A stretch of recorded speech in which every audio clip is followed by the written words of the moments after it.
Bonjour, ici Alain Rob, candidat tête de liste du collectif citoyen Luxembourg pour le Parlement wallon. Je vous parle de Libramont. Notre contribution à la question environnementale face à l'enjeu climatique et aux agressions liées à l'activité humaine est urgente et indispensable. Les incertitudes climatiques engendrent des menaces en termes d'approvisionnement, qu'ils soient énergétiques ou alimentaires.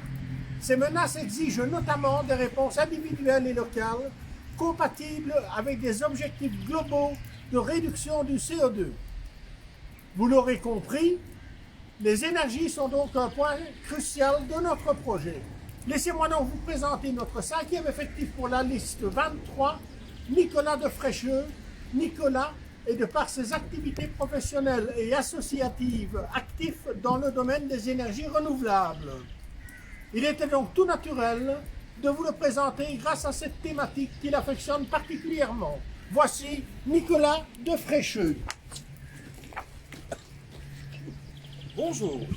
Le collectif citoyen s'était positionné face à la loi climat par un tout mieux faire. En effet, si nous remercions les universitaires, experts et auteurs pour leur initiative proactive d'élaboration du projet de loi, nous constatons malheureusement qu'elle ne répond pas à l'attente des citoyens du point de vue de la méthode de travail transparente et de démocratie participative. Pour une meilleure efficacité, le collectif propose de refédéraliser la compétence écologie pour favoriser le développement d'une politique cohérente et commune sur l'ensemble du territoire belge. C'est pour nous primordial.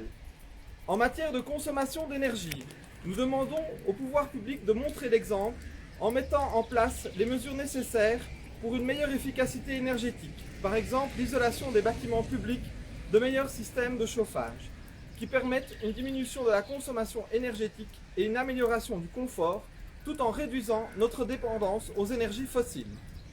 Il faut responsabiliser les administrations, mais aussi aux entreprises et associations en encourageant l'installation de comptages et en généralisant les audits énergétiques sur base de normes de type EMAS en vue de l'amélioration des performances. Pour les particuliers, il faut encore renforcer le système de primes actuel en augmentant le budget global et en améliorant son accessibilité. Pour la production d'énergie, le collectif citoyen demande de fixer des objectifs et la manière de les atteindre sans avis préconçu sur les solutions à retenir, sans tabou. Par exemple, promouvoir le développement des sources d'énergie locales telles que la biométhanisation, la géothermie, l'hydroélectricité et la filière bois, en encourageant la participation citoyenne à ces investissements.